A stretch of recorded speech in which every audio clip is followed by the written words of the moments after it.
basically, the skill of sati um, is a skill that needs to be developed uh, so that you need it when you get it when you need it. That you want it to be on standby all the time, and that generally it's not. And that in fact, the proof that it's not right there on standby or right there is because we still have negative thoughts. So in fact, sati is not there a lot because the normal random thought process is generally the thing that's it's in operation. So we actually do need to develop the skill of sati in the sense that sati means to remember. And if you can't remember to do something, then you're most likely not going to do it. It's not going to happen automatically. But there is the case where things do happen kind of automatically. An example of that is that when mindfulness occurs, when sati occurs, when we wake up, one of the most important things we do is take a deep breath. Right? But there are many times when people take a deep breath that's not in sati, which means that it's automatic. An example of that would be when someone is surprised and they take a deep in breath. But there's no mindfulness there. In fact, if there was real strong mindfulness there, then they wouldn't have gotten surprised. Something wouldn't have snuck up on them or something. Okay, so basically, this skill of sati is the number one skill that needs to be developed. And that um, generally, because we're not in mindfulness, we need to actually practice it as a skill. In other words, we sit down with the absolute intention to be as mindful as we can. And so we go ahead and we take objects. Now, basically, what we're actually doing, the Buddha has an analogy for it that is based around the word seclusion. That in fact, the word seclusion means there's a basic two-step process. The first seclusion is to seclude the hindrances that will be there in the outside world. All kinds of things can happen.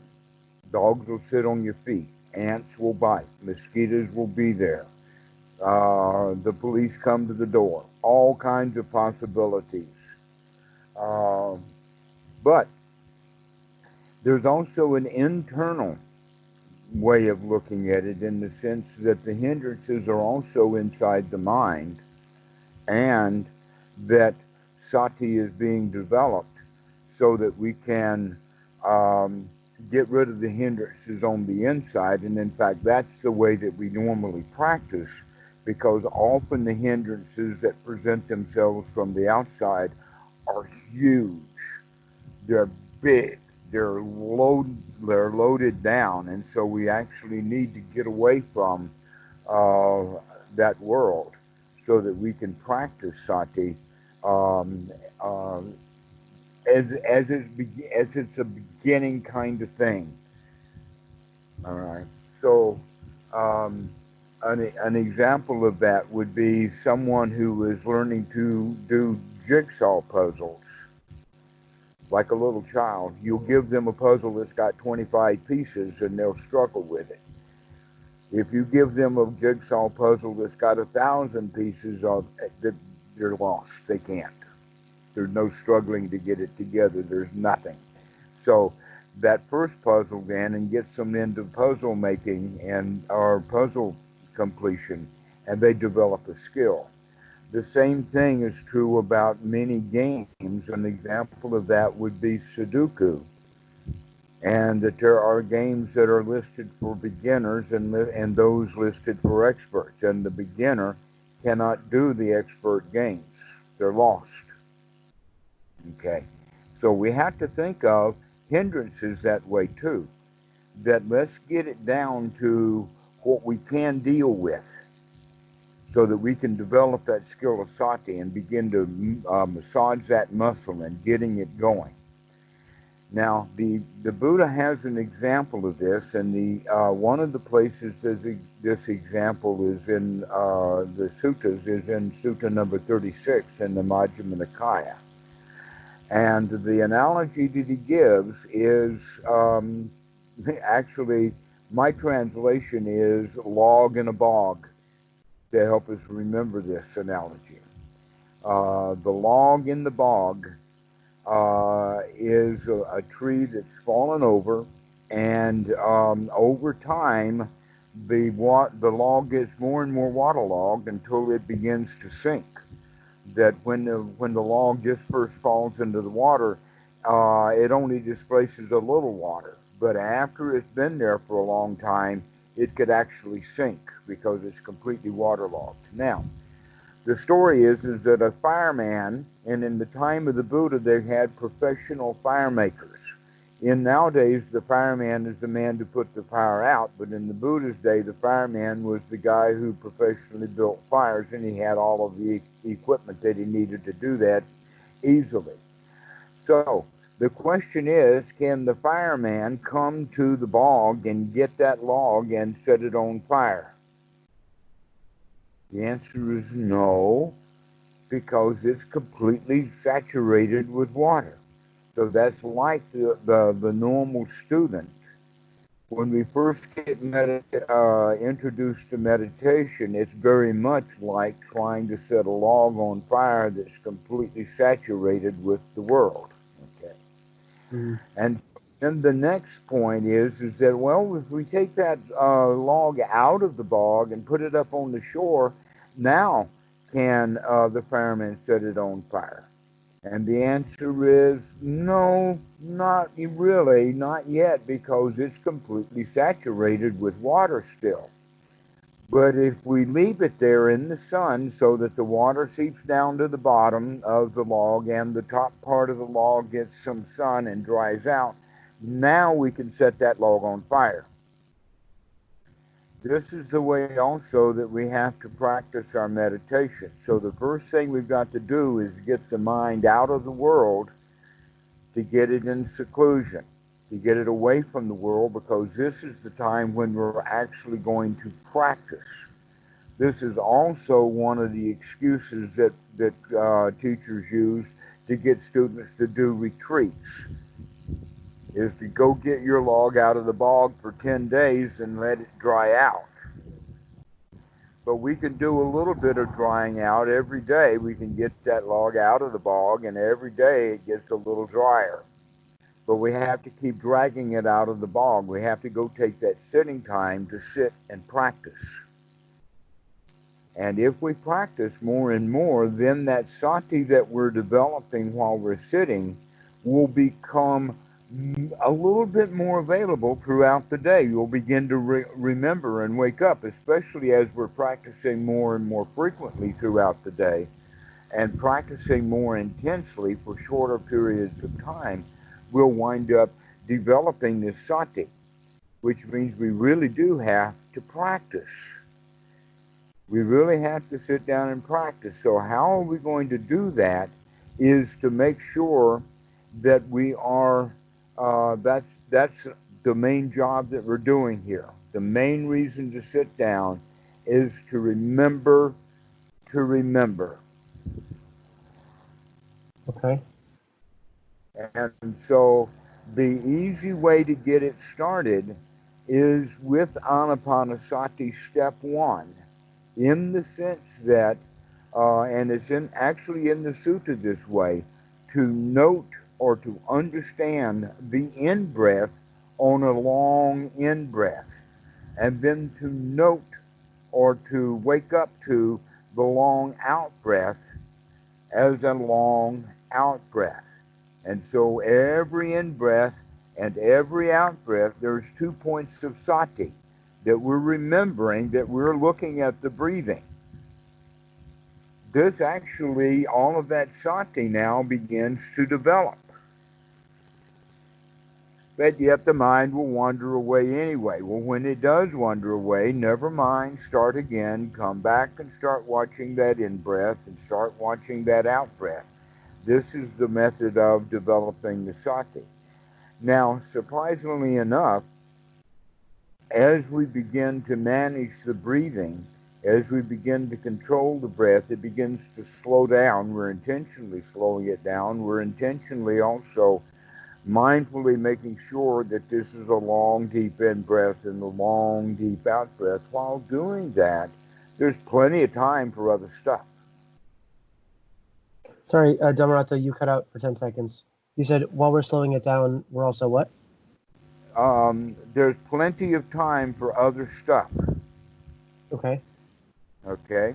So sati is just once on the in-breath, and sati is once on the out-breath. And if that in-breath, out-breath is lasting, let us say, 10 or 12 seconds, then during that 10 or 12 seconds, there's plenty of time, 10 or 12 seconds, for the mind to wander away.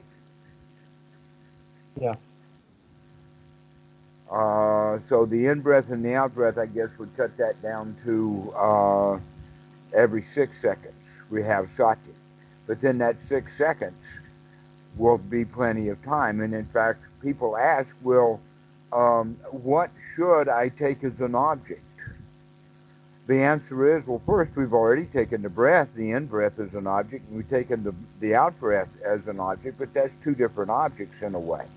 But more to the point, anapanasati is not taking one object and keeping one object. That in fact, this is not a one-focused or a one-pointed type of concentration exercise. That this is to give the mind freedom, not to strap it down. Okay, but there seems to be a bit of a quality to it. And so an example that I often use for students is the quality of reading, that you learned when you were a child to read, and now that you're an adult, you've picked up the habit of reading. And so people, as adults, they generally read in two different ways. Each person of us, sometimes we read one way and sometimes we read the other way.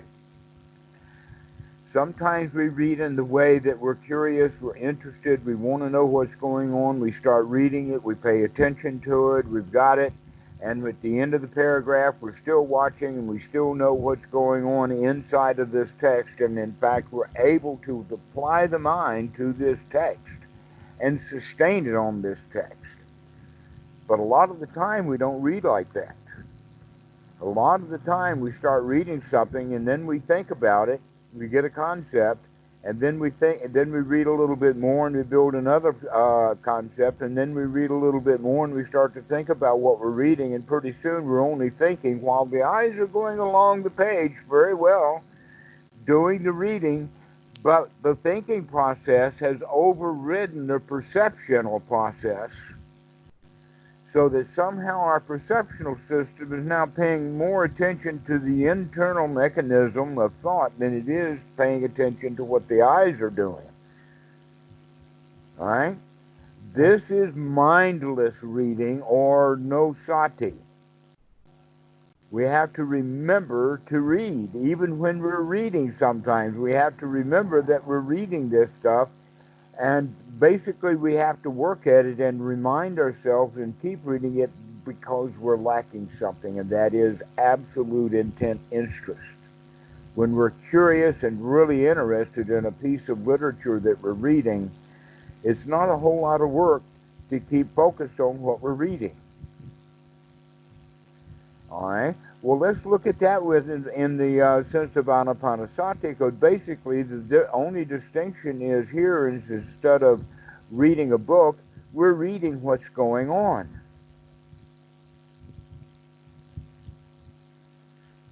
We're reading what's going on. We're paying attention to it. We're focused on it. And as reality unfolds on a moment-by-moment basis, that's like going through the words. But we can stop paying attention to what's going on and start listening, in fact, to the internal dialogue, and that's when we lose our sati we've lost uh, our breath. It goes back to normal, and then the mind gets a bit dull again. And we need to notice that quickly. We need sati. This is the point in time when we really need it. When do we really need it? When we've lost it. It's almost like water. As long as you've got water, there's no interest in water. But as soon as you've lost it, now we need it. Now we got to go do something. Okay, so this is about sati. We're beginning to understand we need that stuff, so we need to cultivate it. We need to keep pumping it up. And So, this is why we keep going back to our sitting practice, so we can begin to develop this thing so that the mind does not wander away so much. So that we can keep that sati going on the in-breath and on the out-breath. And now the rest of the time, we're going to be using it to guard the mind, in the sense of making sure that the kind of thoughts that we're having are not going to pull us away from that breath. Okay, so this is back to the concept of two kinds of thoughts. The kind of thought that we're going to allow are the kind of thoughts that are associated with what we're doing right now. We're practicing anapanasati, and the emphasis is upon sati, to watch the breath, to remember, to watch the breath, to watch the breath, and we're going to make sure that the mind does not create something that's going to pull us away from being able to watch the breath. So in a way now, we're not only controlling the breath, we're also controlling the mind, because we're not going to allow unwholesome thoughts to come in. But in fact, what are the unwholesome thoughts? There you go again. There's the hindrances. So if any hindrances come back, and naturally that's going to pull us out of this state of the sustained mind that's sustaining itself in the wholesome. So practicing well over and over and over again to remember to come back to sati. We want to sit down and practice that on a regular basis. But we also want to practice it so that we can remember throughout the day more things. We start paying attention more to what's happening outside, because we're beginning to get the inside more cleaned up. In other words, basically the whole point is to get out of our own mind into the here now, and then when we go out into the world, we're going to go out into the world in that here now way, rather than in our old habit patterns of the way that we've dealt with the world. So we're practicing in seclusion here now, so that we can practice that much more difficult kind of practice of being here now when we're out in the world. that makes sense. Okay. So this is the sati is, then we want to repeat that. It's not like sati occurs and then the mind wanders away again, and then it goes away again and goes away again, and then sati comes again, and we do our little routine, and then sati's gone. No, once the routine starts up, we want to keep hitting that sati. We want to make sure that we are awake on that in-breath. This is, in fact, an in-breath. I'm noting that this is an in-breath. Now, when I say noting on the in-breath, it doesn't mean that I got to tell myself this is an in-breath, because I already know that. Mm-hmm. I don't have to think it at that level of thought to tell myself that at a verbal level. We can see it at a much deeper level of thinking. But the sati is still there. The sati is, I know what I'm doing. I'm taking a deep in-breath. I know what I'm doing. I'm taking a long out-breath. And by practicing that over and over again, that builds up that quality of sati. And that's one of the major skills that needs to be developed. And in fact, to be able to continue to do that takes a bit of effort. Here's one's right effort. The effort to start breathing this way. But we also need to take the right effort of making sure that the mind is, in fact, out of hindrance and in a good state, into a good state. We have to actually actively work on that. Aha, I see you, Myra. To get out of it and stay out of it. Wow, this is nice. This is a good place.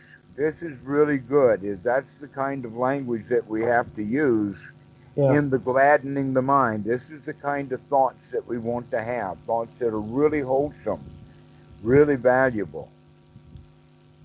The kind of That's what I've thought been. that has to do with investigation. Go ahead. That's what I've been having a very difficult time with. Is like the gladdening the mind. I mean, I even start judging how I'm gladdening the mind, where it's like I'll be sitting, mindful of my breathing, and then I'm like, okay, gladden the mind, and I try to be aware of like nice things that are happening, and just like aware of sukha, aware of like um, satisfaction. But then like, and I guess this is the mara, or this is the dukkha. But then it's like, okay, am I even doing this correctly? Um, is that like really satisfaction? Etc. And it kind of goes down that loop. So Hmm. it's yeah, it hasn't been a You've got straightforward it process for labeled me. properly. Exactly. This is doubt. Okay. And the doubt has to do with this is not good enough. Mm-hmm. It's very much like the child sits down at the piano and Uncle Tommy teaches the child chopsticks. Okay. And after a while now, the child can play chopsticks. And everybody in the house knows that the kid is playing chopsticks and they go like that. But then the kid says, wait a minute, that kid over there can play real music. Hmm? Isn't that what you're doing to yourself? Here you are learning to play chopsticks, thinking that, well, wait a minute, where's my Chopin? Yeah. Yeah.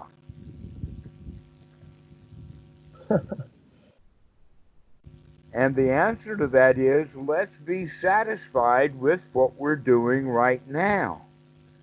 Yeah. Rather than doubting what we're doing right now and being insufficient what we're doing right now. Yeah, I've got joy, but it's not enough. But that's just more hindrance. Mm-hmm. This hindrance stuff is really sneaky. You make it sound so simple, but then it's always so. It's tricky. It It, is sneaky. yeah, it's Yeah. sneaky. It's tricky. The mind is like that to get back into the same patterns that it's normally in. Right. And the answer is, aha, I see you, tricky mind. Mm-hmm. But that's just half, right? You have to see it, and then you have to let go. Well, uh, the joy comes into the, aha, I can see you. Because now that's almost like the out breath. It's like, ah, I saw Yeah. it, And so uh, that tricky mind comes out. And when it does, then we can relax. We can take the relief. That one of my favorite sutras, number 119, which is talking about jhana, it really does emphasize that point about that the sukha is born of the seclusion from the hindrance. And in fact, the chasing out of the hindrance is almost like uh, it's like almost like sitting on something really uncomfortable. Mm-hmm. And then you decide, okay, I'm going to relieve thyself of that discomfort, and you pull it out, and then you sit down, and now it feels good. Okay, this Okay. is a quality of emptiness. When the Buddha talks about emptiness or sunyata, we're actually talking about the lack of something. And in this regard, we're also talking about, most specifically, the lack of or the loss of the dukkha. And that we can take great relief in that emptiness or in that loss. Ah, wow, I'm so glad to get rid of that one. It's a relief. It's very much like sitting down some heavy object that you've been carrying.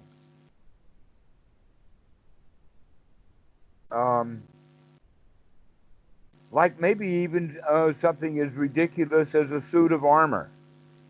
And here we go walking around in this suit of armor for many hours, and then we finish whatever we're doing with that suit of armor, and now we can take it off.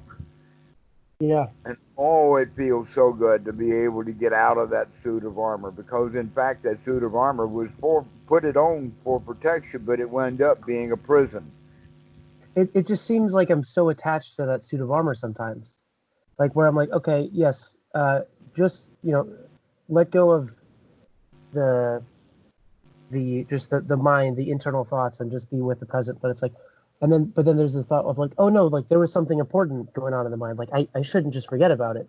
I needed to hold on to it. And the answer is, aha, I caught that one too. Let me throw that Yep. one out and I can relax again. That's always the answer, huh?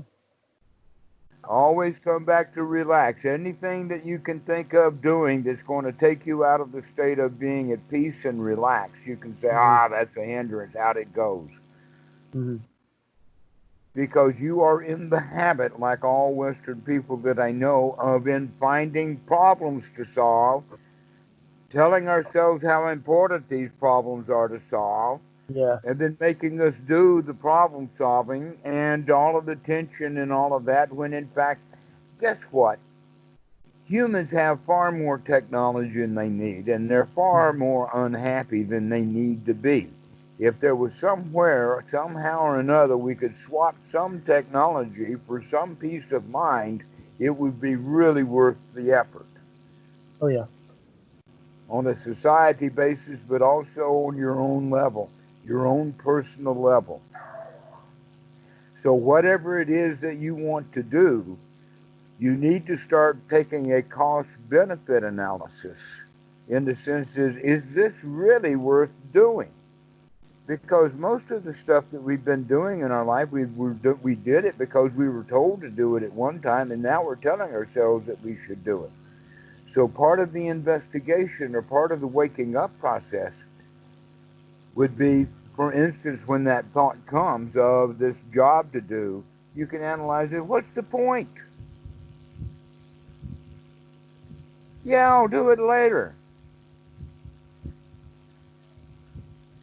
An example of that is going to the bank. I've got to go to the bank. When do I have to go to the bank? Well, I'll really have to go sometime this month. But every time I think about the bank, my mind is going to the bank. That's a lot of work I don't need to be doing. So every day, 3-4 times a day, I'm thinking about going to the bank for 30 days without actually going to the bank. And when I did go to the bank, the only thing I had to do was to collect the papers that I needed to collect. Well, I collected those papers 7 or 8 times this month. Making sure, but it's not time to go to the bank yet. When it's time to go to the bank, we'll go to the bank. So why have I even bothered to think about going to the bank? Other than that moment in time when it's time to go to the bank, let me gather the papers for the first time now and go.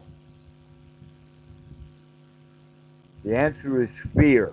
It's because I never was sure that I had it all together to go to the bank.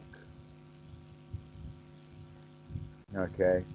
That's that loser's position. We're not ever sure. There's always that doubt until you begin to see that doubt. And then you can say, wait a minute. Wait a minute. I don't have to doubt about that bank. I don't have to think about the bank at all. I can sit here and relax and have a nice moment instead. I think that the doubt has been at least lately, my biggest hindrance. Everybody's got doubt as a big hindrance. Good that you're willing to admit it. But that doubt keeps the mind spinning. Okay? So, how are we going to get rid of this doubt? The answer is through knowledge or through wisdom. As opposed to rummaging around in the darkness, we're going to go shine a light on this stuff. We're going to start taking a look at it. Okay? So I will describe to you now the three kinds of doubt that you will have to deal with on your path. Okay. And the kind of doubt that you're having right now is, in fact, the kind of doubt that's the first kind of doubt that people have to get over. And that's the doubt of, I, I talk about it in kind of personal terms, but we'll get around to the example of what's really going on in a moment. So I'm looking for a mommy. I Okay. doubt that I can do it myself, and so I want help. I'm looking for a mommy because when I was a little kid, mommy would help me out. Then I'm looking for mentors, and my mentors will help me out. And so I go to a psychologist or a psychiatrist or a doctor or a lawyer or an Indian chief or an accountant or someone because I always need help. I can't do it myself. Okay, there's very much of a loser's position, and the more sophisticated our society gets and the more complicated things get, the more specialties people will have. So that the accountant will have a lawyer and the lawyer will have an accountant.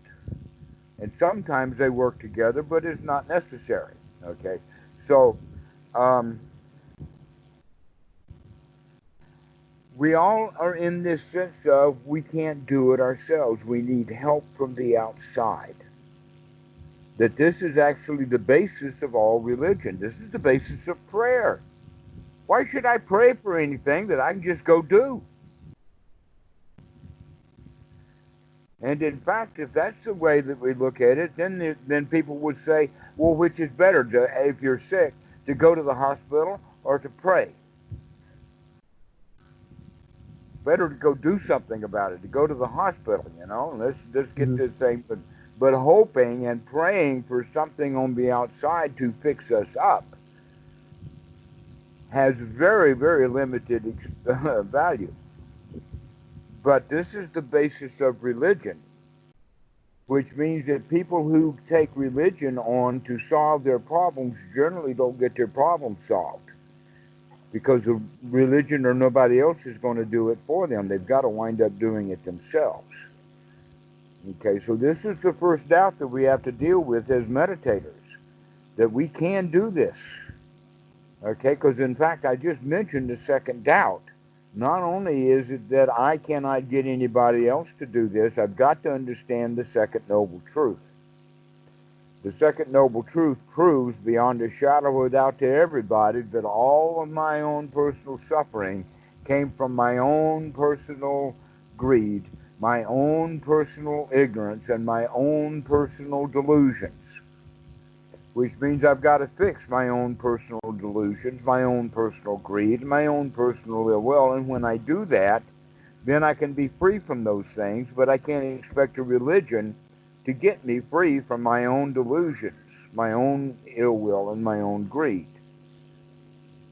But this is the place that we are. So now the beginning meditator is saying, oh, the meditation is going to do it for me. No, the meditation is not going to do it for you. You can use the meditation as a tool to do it yourself. And so that's the second kind of, the first kind of doubt is the doubt of, can I do this? Or no, actually, we've already made the decision, I can't do it. Therefore, we have to go find some help. So now that's the real loser's position. The real victim's position is, I cannot do it. I need help. But once we understand nobody's going to help us, now we come to the really big doubt. The very big doubt is, can I do it? Since I can't get anybody else to do it for me, can I do it? And this is basically what the practice of Anapanasati really is all about, is can you do it? The answer is, hot dog, you can. Look at it again. There you go. You can do this. Even you can throw that doubt out of your mind about you can't do it and take a deep breath and say, yes, I can. I can do this. This is when we begin to develop shraddha. Shraddha actually is the Pali word that is wrongly translated as the word faith. Okay. And yet, in this practice of anapanasati, there's very, very little room for faith. That in fact, you really don't need any faith at all because you've already got some evidence. You've already got some evidence because you've already practiced. You've got some evidence because you've seen people who are saying, yes, I've gotten value out of it, etc., like that. But religions, they say you've got to have faith because they can't give you any evidence about their story. And that the story winds up being the most important part, because if you don't believe the story, then you won't believe that the story can help you. All right? But if we say, wait a minute, I don't need a story, I'm going to have to do it myself. I do not need a story, I need a process, I need a procedure, I need a method. Well, that's the method of the Eightfold Noble Path. And when we begin to understand the Eightfold Noble Path is in fact the right method, the right procedure, and using that, I can do this myself. And so those are the three layers of doubt. The first layer gets us in the process. So that the first noble knowledge is that no matter how obstructed the mind is, including with this kind of doubt, I can throw that stuff out and come to a state of satisfaction. Ere little bit of satisfaction it is, it's satisfaction. I'm satisfied. And so if we can recognize that we can do that, then that's when we have now changed the thing. That's a tip over. Now we are no longer in doubt about, can I do this or not? The answer is, of course, yes, I can. And that's the point where you are right now, the struggle of, can you do this or not? Julien, can you clean out your mind? Yes, I can. Yes, you can. I know you can. That's the whole point now, and it's subtle sometimes, but you can clean it out, and you can come back to anapanasati. You can take a deep breath. You can remember, and you can come out of your own doubt. I see you, doubt. Yeah, you tell me that this is successful, but it's not successful enough. You tell me that this is satisfying, but it ain't satisfying enough. And then you say, I see those thoughts. I see that. Let me throw those thoughts out too. And when you throw those thoughts out, now you really do have some satisfaction of getting rid of those kind of doubts. You know you can do it. See. And so as we're practicing now the Eightfold Noble Path, you begin to see that, yes, I can do it because I've also got the tools that I need to do it. That the Eightfold Noble Path and its toolkit of anapanasati is, in fact, a method that will take me to freedom in a way that I don't see anywhere else. I have not seen any shaman or witch doctors. I haven't seen any snake oil salesmen. I haven't seen any Baptist preachers. I haven't seen anyone come up with a way to actually get out of our doubt. But here is a method where we can come out of the doubt, is by checking it and seeing it and telling ourselves, it ain't so. I can do this. This satisfaction is satisfying enough. And as it is, it's a skill to be developed, which means your satisfaction will grow, but not while you're clouding it with doubt, not while you're telling yourself it's not good enough. You have to answer, yes, of course this is good enough satisfaction. It's good enough for right now. Let me practice being satisfied instead of being in doubt about, is it satisfying enough? And this is a major point.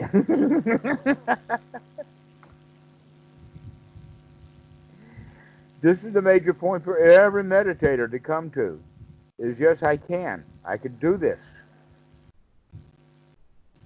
Okay. So, sorry, if we could just fall back real quick. You had said the third form of doubt was what exactly? The third form of doubt is, do I have the tools to do it? Do I have the method? Got it. Okay. So I the do have the method method. is, we do have the method. This is a method that works. In fact, the Yeah. method works even if I doubt that I can do the method, and still I know that the method will work.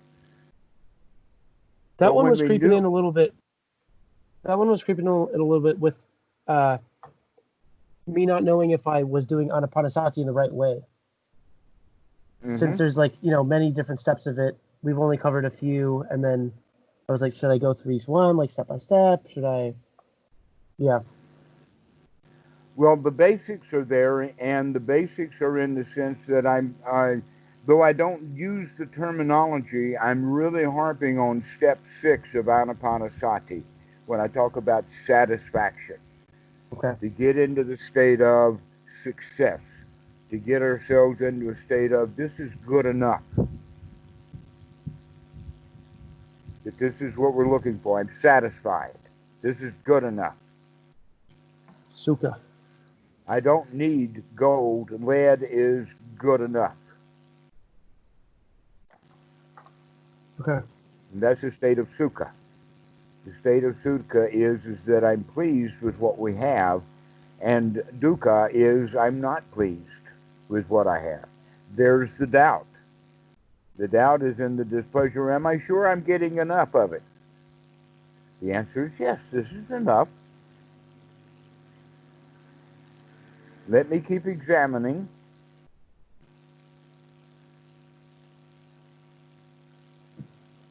Keep looking.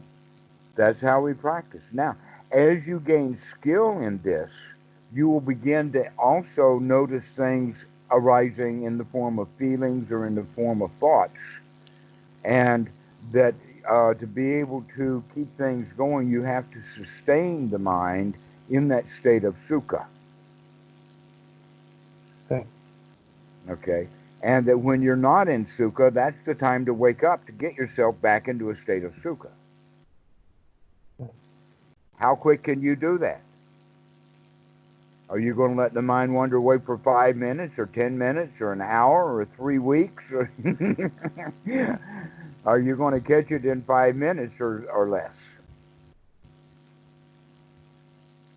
That's why we Yeah. want to practice throughout the day, is so we can practice catching the mind and bringing it into a state of satisfaction. That we're not trying at this time to go deep. There's no reason to try to go deep. What we need to go right now is bright. We need to get our tools really sharp. I guess where I was tripping up is I was trying to be satisfied, but then I was skipping the part of being satisfied with the satisfaction. I was like, okay, I have some satisfaction, but it's not enough. I need more satisfaction. Mm-hmm.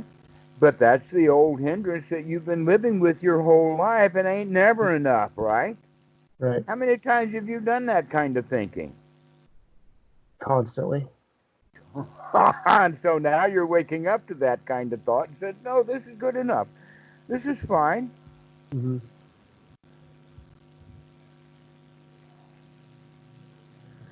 That's excellent for you to begin to recognize, oh, now you're picking up exactly what you've been doing all along, but you're picking up in a slightly different context. This is what we mean by insight. Oh, yeah, that's suffering also. It's tricky. Yeah. For me, yeah, tricky. Okay, Julian. Well, if you don't have any more questions, we'll finish now, and you can call in the next several days, and we'll continue on. Meanwhile, you keep practicing. You keep Okay. practicing being satisfied. I will, yeah. And I'll make sure I'm more consistent with my seated meditation.